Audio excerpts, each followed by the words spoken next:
Qu'on commence. Okay, merci beaucoup Michal pour ce chiot et pour nous recevoir comme ça. Wow, quelle table tu nous as fait. Tu voudrais qu'on dédicace le chiot? Oui, ok. J'ai alors Messad Asher. Elou Nishmat Messad Asher Ben David, Michal Phoebe, Bat Yaakov. Et une amie à moi, Alexandra Esther. Luna Patricia. Patricia. On va mettre aussi le nom de Joël, la sœur. Joël Chaya. Mercedes, si je me rappelle bien. Mercedes. Wow. Voilà. Quel petit monde. De Montréal à LA, j'adore. Passant par Marrakech. Elle m'a choquée, je rentre. Elle me reconnaît à partir de ma sœur. Je la quand je l'ai vue, je savais que c'était sa sœur. Pour la star. Ouais, c'est la sœur de... Quand je l'ai vue, c'est la sœur de... C'est ta belle sœur de Dad. Ah, tu vois toutes les Marocaines là-dedans. Mon Dieu, tout le monde. J'adorais notre sœur. C'était la voisine de ma grand-mère, à côté de Florité, en face du Cap. Merci beaucoup. Waouh. Alors, Amen, amen. Voilà, que le mérite de secours, si Dieu veut, ça élève leurs âmes. Donc, j'ai décidé, je voulais parler du Pirkei Avot et on va essayer, si Dieu veut, pour tout l'été, de parler de Pirkei Avot. Une des raisons, et je vous ai imprimé pour celles qui veulent après, je vous montrerai, ça c'est la photo. Vous avez dû entendre pendant Pessah, malheureusement, il y a la famille Di qui a eu une grande catastrophe en Israël, des pourritures d'animaux d'Arabes qui ont tiré sur des terroristes, qui ont tiré sur elles dans leur voiture. Et d'abord, ils ont essayé de faire un accident. Et après, quand ça n'a pas étudié l'accident, ils ont sorti leurs grosses mitraillettes et ils les ont mitraillées comme ça. Ils ont tué dans la même famille la maman et les deux jeunes filles. Donc, oui, c'était des... Non, pas des Américains, c'était des Britanniques. De Londres. Et alors, c'était pour Léa Badrafael à Cohen Betsipora, Maya Esther Batarab Aryeh Mordechai Veléa et Rina Myriam Batarab Aryeh Mordechai Veléa. Et donc, le père, il a parlé, vraiment, c'était des discours, ça donne des frissons, avec quelle force il a parlé, quelle émouna et comment il a donné du courage aux autres. Et il a demandé, voilà, après la famille, elle a demandé que pour la mémoire de cette famille, on étudie Pirkei Avot, parce que c'était quelque chose qui lui tenait beaucoup à cœur. Donc j'ai dit, quelle meilleure chose pour vraiment continuer leur mémoire, pour continuer leur travail sur cette terre, que d'étudier le Pirkei Avot avec vous ce soir. Donc, ce sont des Mishnayot qui sont choisis. Chaque semaine, ils vous envoient une Mishnayot. Ça, c'était la Mishnah qui va parler de faire Gemilut Chassadim, c'est-à-dire d'avoir de la bonté envers les autres. On parle de Shimon HaTzadik. Et on dit que Shimon HaTzadik, il disait qu'il y a sur 3 choses que le monde tient. Vous avez sûrement entendu celle-là déjà. Ashlosha Devarim Haolam Omed, à la Torah, à la Voda, à Gemilut Chassadim. Je sais qu'au Bnei Akiva, on chantait ça tout le temps. C'était genre la grande chanson. C'est que le monde, il tient sur ces 3 piliers qui sont l'étude de la Torah. La Avoda, c'est la prière, parce que c'était le travail au temps du temple. On appelait ça la Avoda, le travail du temple, offrir des sacrifices, etc. C'est remplacé aujourd'hui par la prière. Et Gemilut Chassadim, ce sont des actes de bonté. Et j'ai trouvé ça intéressant parce que les Mishnayot, il y a plusieurs chapitres. Le chapitre qu'on étudie cette semaine, c'est le 3e chapitre. Ça s'appelle Perek Gimel. Et dans le Perek Gimel, il y a la Mishnah Zayin, le verset numéro 7.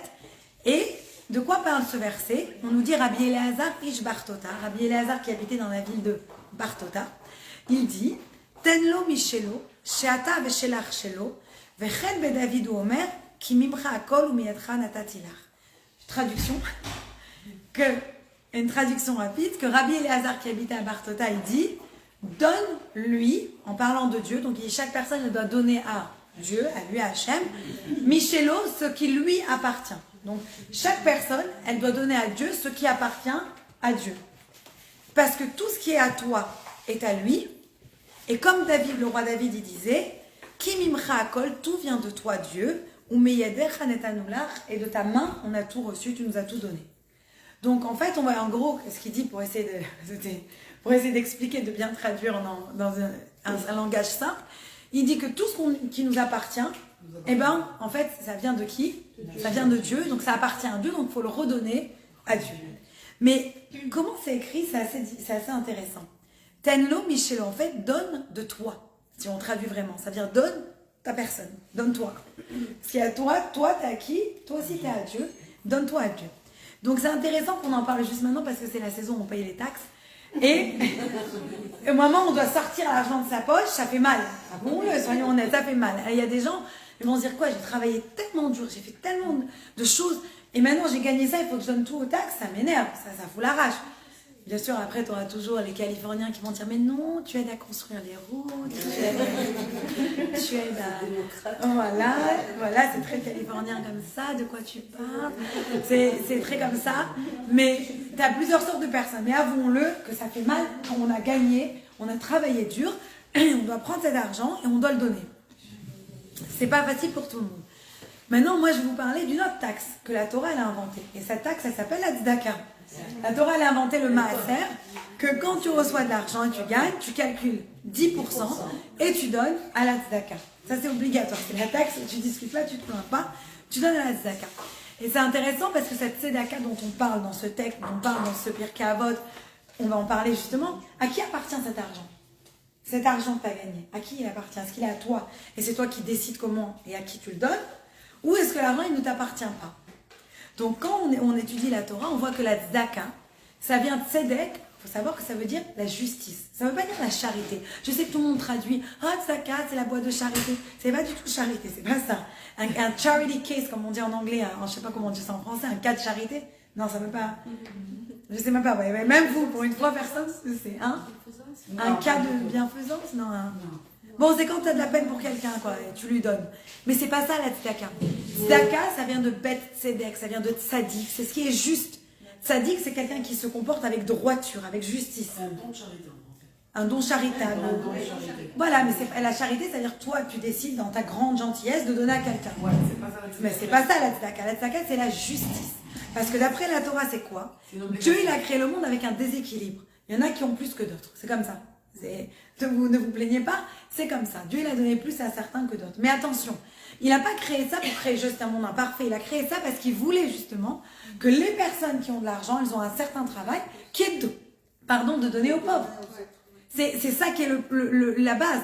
Tu dois faire cet effort de travailler sur toi pour donner aux pauvres. Et c'est pour ça que chacun d'entre nous, on grandit et on fait des choses. Et chacun, il a des qualités. Une personne, elle va être très artistique, l'autre, elle va être très forte dans on va dire dans le business, l'autre, elle va être une très bonne avocate, l'autre, elle va défendre les droits des pauvres, l'autre, elle va défendre les droits des femmes abusées. Chacune, elle a sa force. Mais ensemble, on est là pour donner à l'autre ce qu'on n'a pas et on est là pour balancer le monde. Donc la richesse, quand Dieu il la donne aux gens pour justement qu'il la redistribue. C'est comme un dépôt. En fait, je fais un investissement et à toi, vas-y. Je sais qu'il y a des fois des femmes dans son groupe, elles font ça. Elles sont extraordinaires, en discrète. Elles viennent me voir, me disent ça, voilà, je te donne ça. Si tu connais des familles qui ont besoin, envoie l'argent. Et vas-y, on envoie l'argent. C'est quelqu'un qui est vraiment, c'est tout dans la discrétion, prend et donne. Et c'est très très beau de voir que, parce qu'en fait, elle complète le travail d'Hachem. Hachem, il a créé le monde justement pour ça. Et c'est beau de voir qu'on continue le travail de Dieu. Et c'est pour ça, maintenant, quand on repart dans le texte, on voit que qu'est-ce qui nous dérange dans ce texte? C'est qu'on, nulle part, il parle de l'argent. Nous, on a tous interprété qui dit donne ce qui est à toi et donne de toi. Mais où il y a marqué le mot argent dedans? Il n'y a pas une fois dit kesef, il n'y a rien dit. Donc de quoi il parle vraiment? Et là, on va apprendre une très très belle leçon. C'est qu'en fait, quand on donne à quelqu'un, c'est pas toujours de l'argent. Des fois, on peut donner des choses encore plus puissantes que l'argent. Un sourire. C'est extraordinaire, un sourire. Je vous ai déjà raconté cette histoire. Mais je trouve qu'elle m'a toujours marqué cette histoire. C'était la Brioute, sur un des sites, je ne sais plus, sur un des sites. Si je la retrouve en vidéo, je vous l'enverrai. Ils ont interviewé, c'est un homme qui parle et qui raconte qu'il avait parlé avec un psychiatre, que c'était son travail de faire coroner. Ça veut dire quand quelqu'un mourait de suicide, c'était son travail pour les suicides. Quand quelqu'un mourait de suicide, lui, il devait aller faire une petite enquête et comprendre pourquoi la personne, elle est morte, pour être sûr que c'est un suicide, etc. Et il a dit qu'il y a un cas qui l'a marqué plus que tout, dans tous les suicides de toute sa vie qu'il a dû étudier. C'était le cas d'une personne, quand ils sont rentrés chez lui, après l'avoir trouvé, c'était jeté d'un pont, quand ils sont allés chez lui après pour aller bien voir, vérifier son identité, etc., il y avait une note sur sa table de chevet. Et sur la note, il y avait marqué quoi?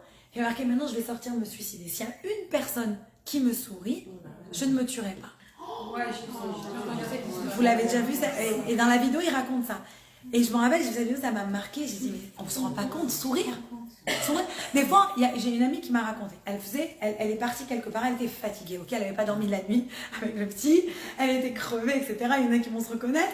Tachles, elle est arrivée à un parc, il y avait sa copine loin, elle n'avait pas la force de se lever, d'aller lui dire coucou, même de sourire, elle n'avait pas la force, elle était crevée, Mskina. Alors elle s'est restée à sa place. Quelque temps après, elle a rencontré sa copine, elle lui a dit, dis-moi, ça fait 2 semaines que j'ai une angoisse dans le corps, pourquoi tu me fais la tête, qu'est-ce que je t'ai fait? Elle s'est même pas, elle, la pauvre, elle était juste crevée, ça n'avait rien à voir avec l'autre. On se rend pas compte, un petit sourire, un petit coucou, un petit quelque chose, comment ça change, un petit clin d'œil comme ça, comment ça change la vie de quelqu'un. Et ce qui est intéressant, c'est de se dire qu'en fait, quand Dieu il a fait ça, quand Dieu il nous a donné cette capacité de donner, c'était pas que pour notre argent, c'était pour tout.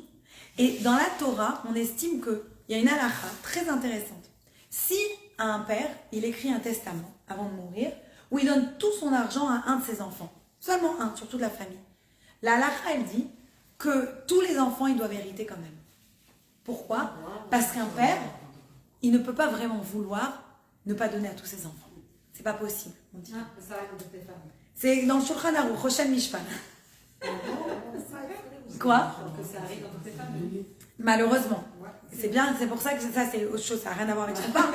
Mais juste une petite parenthèse, c'est important d'avoir un testament et de faire les choses claires pour éviter les disputes aux enfants. Quand quelqu'un quitte le monde, que Dieu protège. Mais c'est important d'être intelligent et aussi de penser à ça, d'éviter. Moi je me rappelle, on avait une rescapée de l'Holocauste qui venait très souvent chez nous. Elle nous a aidé à grandir, Madame Ployne, elle est à Shalom. Et elle dit, avant de partir, les dernières années de sa vie, elle a tout donné à ses enfants.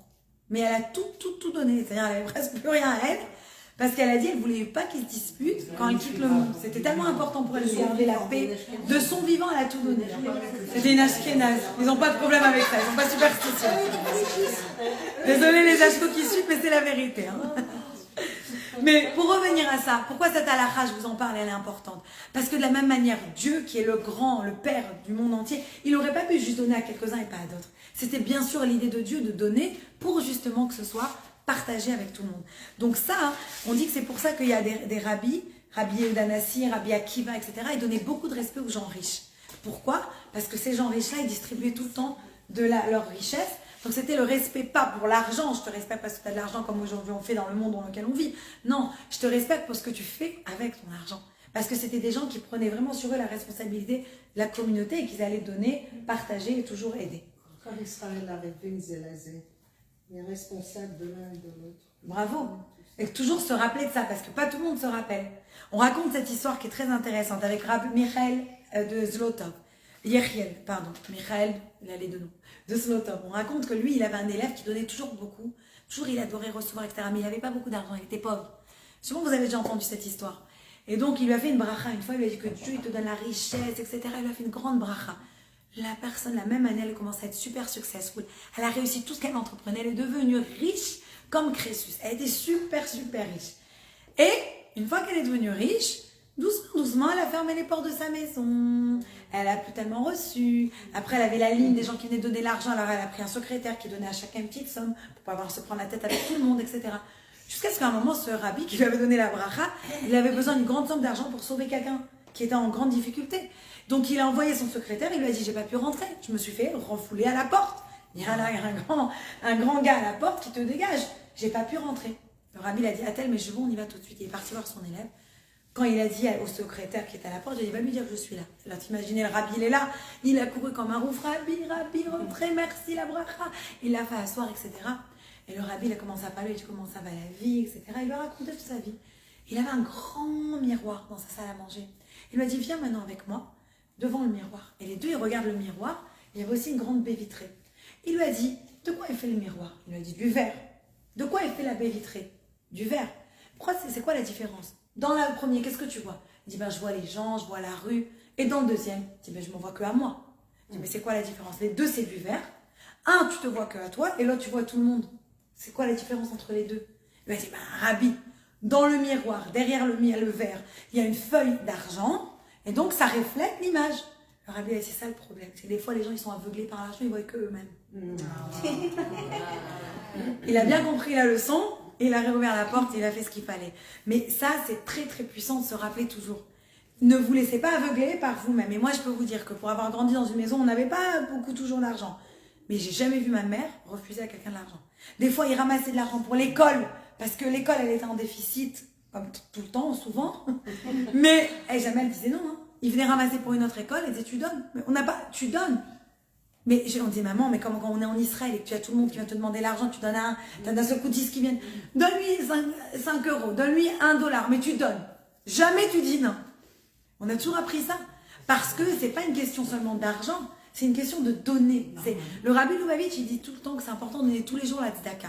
Maintenant, c'est pas important de donner tous les jours 250 000 euros à la tzedaka.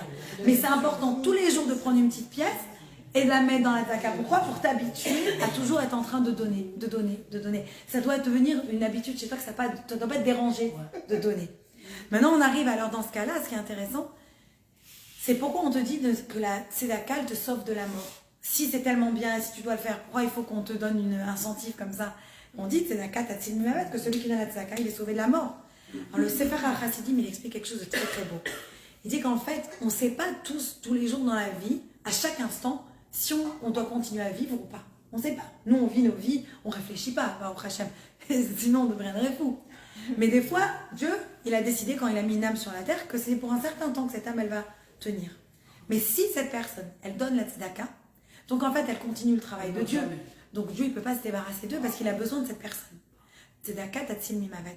Quand tu vas donner l'argent, en fait, Dieu, il a trop besoin de toi et tu restes dans le monde. C'est ça toute l'idée. Tant que tu as des gens qui dépendent de toi et on a besoin de toi, que personne ne peut te remplacer sur la terre, tu restes là. Et ça, c'est quelque chose qui est très, très important de se rappeler. J'ai lu cette histoire, elle vient d'un livre qui s'appelle Impact. Ceux qui veulent aller chercher ce livre après, il y a plein d'histoires extraordinaires. Cette histoire, elle était sur la tzedaka, dans le volume 1. On raconte, c'est une vraie histoire qui s'est passée il y a que quelques années, très récente. Hein. Pardon? Il y a une exception que je connais, un monsieur qui donnait beaucoup de tzedaka. Il est mort. Alors après, bien sûr, des fois, des fois c'est le temps et le temps. Quand la mission est accomplie. Voilà. Après, Dieu, des fois, il a prévu que quelqu'un d'autre remplace cette personne dans cette mission. Il a besoin de cette personne, mais tu as raison. Mais cette histoire, elle m'a vraiment fait trembler. C'est une histoire qui s'est passée très récemment. Il y a une femme, un homme en Israël qui était un avraire, c'est-à-dire qui a étudié au collège, donc évidemment, il n'avait pas beaucoup d'argent. Et chaque chose était calculée. Des fois, ils pouvaient manger que des pâtes pendant une semaine, tellement ils n'avaient pas d'argent. Donc, il faisait très attention quand il avait de l'argent d'acheter, par exemple, pour Shabbat, la viande ou le poulet, c'était Shabbat. Et voilà qu'une fois, on tape à sa porte, un jeudi soir, très tard, on tape à sa porte. Et avec lui, il ouvre la porte, il dit qu'est-ce qui se passe? Il voit une vieille femme âgée, elle lui a dit s'il te plaît, donne-moi du poulet. Il a dit du poulet? Sa tête, il dit je peux pas, on a calculé pour avoir un morceau de poulet par personne ce Shabbat. Je peux pas, je donne du poulet, j'ai plus de poulet. Je suis désolée, je peux pas donner de poulet, mais voilà, j'ai sorti 10 shekels. Il lui a dit voilà, je te donne un peu d'argent, tzedaka. Non, je veux du poulet. Il dit mais je peux pas te donner du poulet. Et vas-y, Annie Rotsa, elle crie, je veux du poulet, elle veut pas partir, ça commence à faire un recueil, du bruit, les voisins, il va réveiller les gosses. Je dis tu sais quoi, calme-toi, c'est pas grave. Je m'en fous, dit Hachem, je mangerai pas, je lui amène du poulet. Il ouvre son frigo, il trouve son fils dedans qui était bloqué dans le frigo tout bleu. Son fils de 3 ans qui était dans le frigo bloqué, qu'en fait il était rentré, et la porte s'est fermée dans le frigo, et il arrivait, et personne ne pouvait l'ouvrir. Encore un peu, et le petit serait mort. S'il n'avait pas donné le poulet, tzedaka tatzil mimavet. Pas toujours, c'est pas toujours évident, on ne peut pas toujours le voir, mais là, c'était clair, net, précis, et il a compris la leçon, il a pu refuser du poulet. Mais je ne sais pas si tu connais cette histoire, c'est en rapport avec cette histoire de frigidaire. Il y a une fois, je parlais avec ma soeur récemment, on parlait de chesed, etc. Et on a l'impression tout le temps que quand on donne la tzedaka, on pense toujours qu'on rend service à la personne qui demande. Mais en fait, pourquoi on dit on se rend service à nous-mêmes? Parce qu'une fois, il y avait un monsieur, il vendait des œufs, il travaillait dans une usine d'œufs. Et son service était un service de nuit. Lui, ça lui convenait très bien.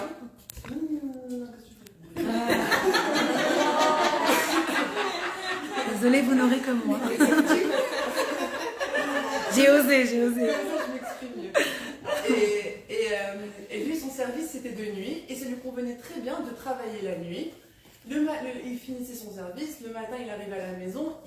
Sa femme, elle déposait les enfants. Lui, il dormait jusqu'à 6h. À 6h, il allait chercher ses enfants. Et il leur faisait les devoirs, il leur faisait le bain, il les mettait au lit. Et après, il partait encore à l'usine pour son service. Donc, ça rendait service à sa femme. Et il profitait de ses enfants malgré qu'il travaillait de nuit. Un matin, il arrive à la maison et sa femme lui dit écoute, je suis très fatiguée aujourd'hui, je vais partir chez toi, tu dois déposer les enfants. Alors dans sa tête il a dit mais je viens de passer la nuit à l'usine, mais c'est pas grave, je vais faire du recette pour elle, pour ma femme, je vais lui rendre service. Alors il va, il dépose les enfants à l'école, après il se dit tu sais mes parents ils habitent en haut de l'école. Alors ça sert à rien que je passe, si je dois de toute façon aller chercher les enfants, mieux vaut que je passe la sieste chez mes parents et que je descends, je prends les enfants, les pick-up et on rentre à la maison ensemble. Il rentre chez ses parents, il ferme les volets, il se déshabille, il rentre la couverture, son téléphone il sonne. Salut, comment tu vas? Son meilleur ami, il a hésité un peu à répondre parce qu'il s'apprêtait à dormir. Il lui dit est-ce que ta femme m'a dit que tu es partie déposer les enfants à l'école, est-ce que sur la route du retour tu peux m'emmener la poudre de lait pour mon fils, il est en état de crise et son fils il avait des allergies donc il prenait qu'une poudre particulière. Mais non, lui le gars il ne savait pas que lui il avait changé ses plans et qu'il allait dormir chez ses parents. Il lui dit et nerveusement il a dit oui, mais au fond il n'en avait pas du tout envie. Et là brusquement il commence à réouvrir ses rideaux, il commence à se rhabiller et tout, et il descend pour aller acheter la poudre, et qui il trouve dans la voiture? Son bébé. Parce qu'il n'a jamais l'habitude de déposer les enfants, c'est tout le temps sa femme. Mais comme lui, il n'a pas l'habitude, en déposant les enfants, il a déposé tout le monde, il a laissé le bébé. C'est sa femme qui dépose d'habitude les enfants. Alors à la fin, c'était pour dire comme quoi le recède, ne pense pas que tu rends service au gars pour acheter le lait, tu rends service à ta femme. Tu te rends juste service à toi, tu comprends pas les... Exactement. Et c'est pour ça qu'en hébreu, quand on donne, c'est le verbe noten. Nun, tav, nun. Qui peut se lire d'un côté comme de l'autre. Ce que tu donnes, tu le reçois. Tu crois que tu donnes, mais c'est l'autre qui te donne. C'est extraordinaire cette histoire parce que c'est vraiment le point. Ça ressemble à ton histoire.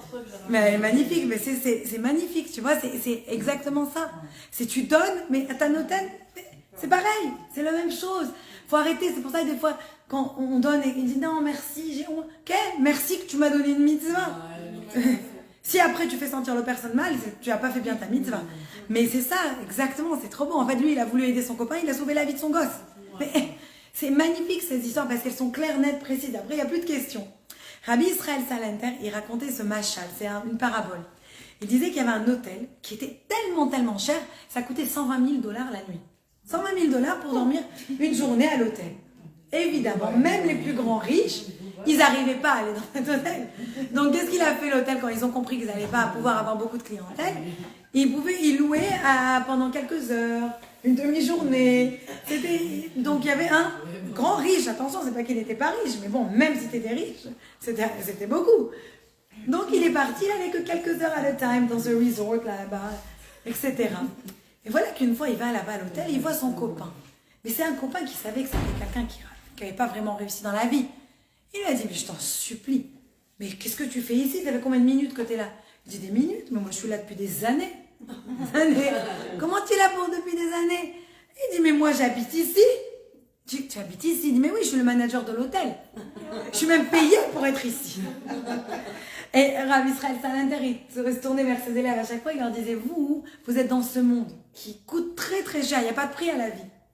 Et qu'est-ce que vous devez faire, vous devez travailler. Tant que vous travaillez, vous êtes utile, vous pouvez rester dans l'hôtel. Il n'y a pas de problème. Mais l'idée, elle est là. L'idée, elle est qu'il faut réaliser qu'on est dans ce monde, pas rien faire. On est dans ce monde parce qu'on est là pour un but. Mais oui, que ce soit d'aller sourire aux gens, que ce soit d'aller aider des gens, que ce soit d'aller donner de l'argent, quelle que soit la manière, vous allez choisir de chesed, d'aller vers les autres et d'aider, mais ça compte. Chaque chose qu'on a besoin de vous. Et c'est pour ça, justement, qu'on parle de toutes ces manières d'aider les autres. Et le Rabbi Lubavitch, il revient et il dit une idée encore plus puissante. Le Rabbi Lubavitch, il dit quelque chose de très très beau. Il dit, maintenant réfléchis. Des fois, on peut se dire, mais si la Torah, elle m'a obligé à donner la tzedaka, et c'est une mitzvah, et que Dieu m'a donné l'argent pour le redistribuer. Donc en fait, moi, je compte pour rien. C'est-à-dire, j'ai rien fait de spécial. Je compte pour rien. Ma valeur, elle est zéro.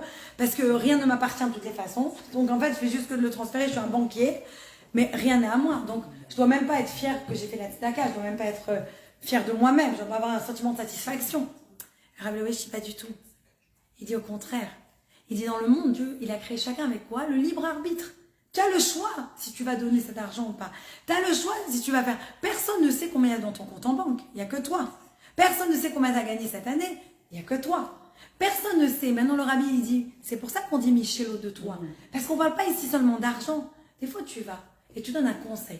Par exemple, j'ai vu cette amazing organisation. Cette semaine, c'était le yahrzeit d'un grand tzaddik qui s'appelait Rav Shayale de Kersetir. Je ne sais pas si vous avez entendu parler de lui. Des histoires extraordinaires, on entend sur lui. Et il y a une personne qui a ouvert, par exemple, lui, il adorait donner à manger aux familles nécessiteuses. Donc, il y a une personne à New York. Il a fait toute une interview dans Meaningful Minutes. Vous pouvez aller la voir sur YouTube. Toute l'interview, elle est sur quoi? Qu'est-ce qu'il fait? C'est quoi son organisation?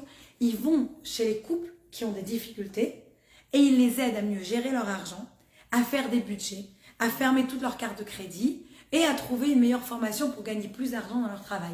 Donc, eux, ils vont pas venir ici te donner de l'argent, mais les conseils qu'ils vont te donner, ça a encore plus de valeur.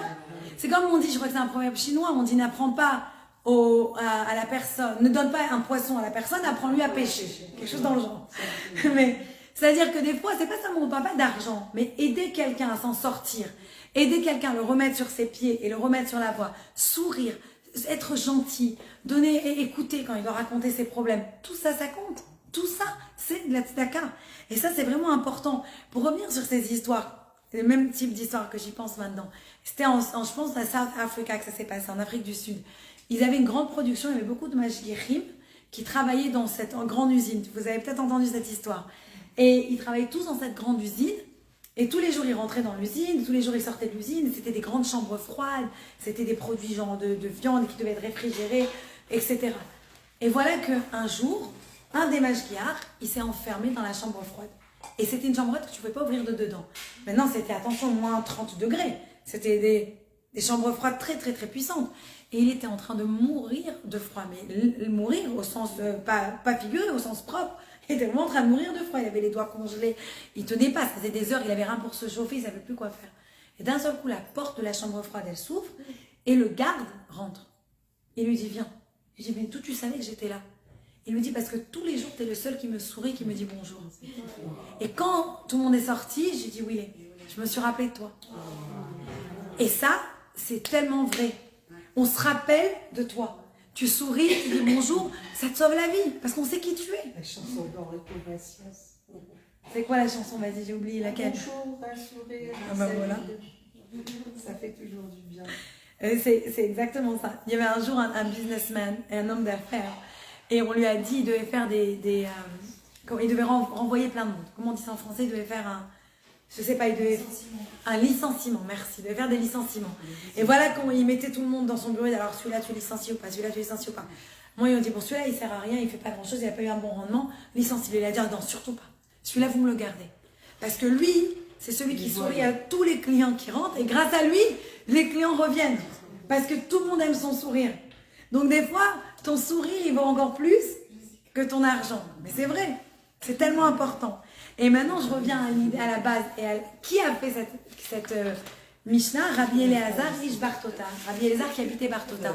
C'est pas pour rien que c'est lui qui a fait cette Mishnah. On raconte de lui que c'est un homme tellement, tellement généreux que les donateurs, ils se cachaient de lui parce qu'ils savaient que s'ils le voyaient, il allait donner tout ce qu'il avait. Tout ce qu'il pouvait, il allait donner. On raconte de lui qu'une fois, il est parti au marché parce qu'il devait acheter le trousseau de sa fille. Donc il avait une certaine somme d'argent, c'était pour sa fille qui se mariait, il devait acheter tout son trousseau. Quand il est arrivé dans le marché, il a trouvé 2 orphelins qui étaient aussi en train de se marier et qui étaient en train à l'époque de tout calculer parce qu'ils n'avaient pas assez d'argent pour se payer ce qu'ils avaient besoin pour leur trousseau. Alors il leur a dit, je sais quoi, ne vous angoissez pas, voilà tout l'argent de ma fille, allez-vous acheter votre trousseau. Il a tout donné. Qu'est-ce qui lui restait à la fin? Il lui restait un zouz, il lui restait des petites pièces d'argent qui valaient rien. Il a pu acheter un petit sac avec des grains de blé. Il est rentré chez sa femme, bon. Je n'étais pas là-bas, mais il a posé ça dans son gare là-bas, et il est rentré chez lui, il ne savait pas comment dire à sa femme qu'il n'avait plus d'argent, qu'il avait tout donné. Et voilà que quand il est reparti, elle lui a dit, sont où le blé? Il a dit là-bas, donne-moi le blé. Elle est partie, il a ouvert la grange, et la grange est débordée de blé. Quand elle a ouvert la porte, tout sortait tellement il y avait du blé. Je pense que c'était le début de l'histoire de Jacques et les haricots magiques. Mais je pense que c'était vraiment ça. C'est qu'elle a ouvert et en fait le blé, Hachem il a béni Parce qu'il a vu à quel point il donnait. C'est pour ça, pourquoi j'aime raconter ces histoires, pour comprendre qui nous enseigne cette Mishnah. Pourquoi c'est important? Parce qu'on vit dans un monde où on nous dit de faire beaucoup de choses, mais la personne, elle ne le fait pas. Combien? On te dit fais ci, fais ça, fais ci. Les gens, ils adorent te donner des conseils. Par exemple, les hommes viennent de Mars, les femmes viennent de Vénus. Ça a été écrit par John Gray, si je ne dis pas de bêtises, qui donne des conseils pour les mariages. Et lui-même, il est divorcé plusieurs fois. Logique. Mais ça existe même chez les rabbins. Et ça existe de partout. D'ailleurs, c'était une grande question. Moi, des fois, je disais, mais attends, j'ai pas envie d'enseigner ça parce que moi-même, je travaille dessus encore. Hein. Et il me dit, non, c'est pas grave, tu dois quand même enseigner et comme ça, tu travailles sur toi. Et c'est vrai, ça marche. Mais l'idée, elle est que on dit beaucoup de choses. Je parle pas quand tu dis et tu mines et tu penses vraiment ce que tu dis et tu veux vraiment être sincère. Je parle de ceux qui te parlent juste pour te parler, pour avoir des personnes qui les suivent. Mais vraiment, en tarès, tu peux pas leur faire confiance. Eh bien, pas les rabbanim de la Mishnah. Quand on parle d'eux, à chaque fois qu'on ramène des paroles qui disent, on dit ou Aya Omer, qui veut rien dire quand tu traduis mot à mot. Ou Aya, il était, Omer, il disait. Ben, il était où il disait? Il était ce qu'il disait. Tout ce qu'on vient t'apprendre, tout ce qu'on vient t'enseigner, c'est parce que eux-mêmes c'était les premiers à le faire. Et c'est pour ça que je vous raconte cette histoire. C'est pas qu'il allait dire aux gens donne de toi, parce que lui-même il donnait tout ce qu'il avait. Parce que lui-même il vivait ça comme ça. Et ça, c'est quelque chose qui est tellement important. C'est quelque chose de se rappeler qu'on est tous unis. Et pourquoi j'ai voulu en plus parler de ça ce soir? C'est parce que je suis sûre que vous avez toutes suivi les nouvelles en Israël. Et ce qui se passe, et comment on se dispute, et les révoltes, et les Hagan. C'est tellement, on a l'impression que c'est un chaos en ce moment. Et c'est vraiment horrible parce qu'on se dit, pourquoi ils se déchirent entre eux? Déjà, on est en train d'être tués par tellement de choses autour de nous. Et qu'est-ce qu'on est en train de vivre aujourd'hui? Ces jours-là entre Pessah et Shavuot, le Homer.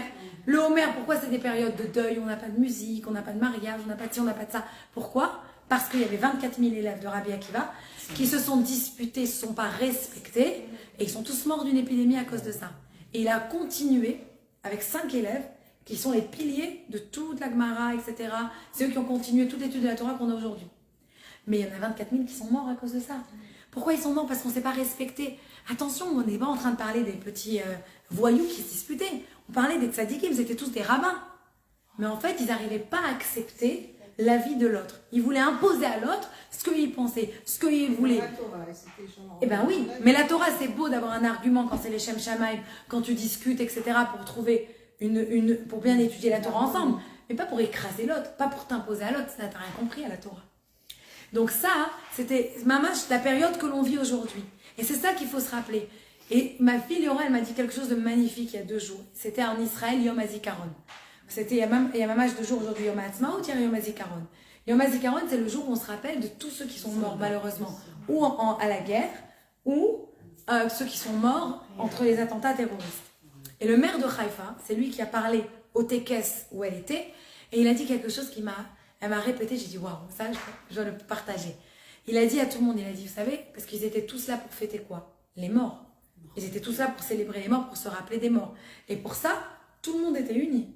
Tout le monde est à Yom HaZikaron. Il leur a dit, nous, on sait déjà comment mourir ensemble. Venez, on apprend comment vivre ensemble. Wow. Je trouvais ça tellement beau. J'ai dit, c'est ça. Des fois, on est tellement, je parle des fois à des gens, et elle me dit, mais non, et ma belle-mère, et ma cousine, et ma tante, et elle, et on reste bloqué sur un truc pendant 10 ans, mais khalas, pourquoi on va pas lâcher l'affaire. Je dis, mais je t'en supplie. Non, mais je vous assure, vous n'avez pas idée ce que j'entends des fois. Mais pourquoi je vous ai... Parce que, en fait, des fois, je peux vous dire que, je vois même des fois des gens qui postent, ah, la belle-mère, elle a dit ça, est-ce que je dois lui en vouloir ou pas? Mais pourquoi tu cherches la zut? J'ai envie de dire, j'allais dire un autre mot, mais pourquoi tu cherches la zut? Oh oui, bonjour le drama, mais c'est pas seulement ça. Je suis même sur un groupe de femmes juives, Froom Intimacy, whatever, elle parle de tout, etc., des femmes. Une qui a écrit, mais des trucs comme ça. Ma belle-mère, elle est venue, mais elle a pris qu'un enfant, mais elle n'a pas proposé de prendre tous mes enfants. Elle est antipathique. Dis-moi, calme-toi, elle a rien à te prendre, elle a déjà fait grandir ses enfants. Si elle veut garder les tiens, dis merci Hachem, elle te doit rien. Mais ça veut dire, cherche pas la jute partout. C'est comme Isha Eribo, il a fait sa dernière chanson qu'il a sortie à Pessah. Magnifique, que j'ai adoré. Qu'est-ce qu'il a écrit un truc dans la chanson, genre on est le peuple avec les vrais dieux, etc. Qu'on n'est pas les idoles.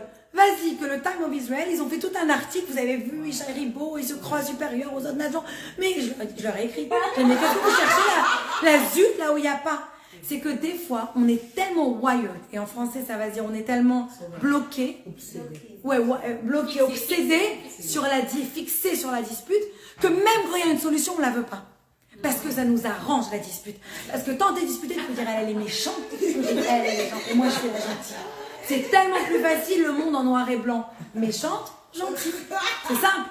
Mais de se remettre en question, et de se dire, peut-être je suis pas si super que ça, et peut-être qu'elle, elle n'est pas si méchante que ça. Et ben là, tu peux revenir. C'est quoi le Ahavat Israël? C'est trouver chez quelqu'un, comment tu peux aimer, comment tu arrives à aimer tout le monde? Comment? Parce que de ne pas juger et de trouver quelque chose de bien.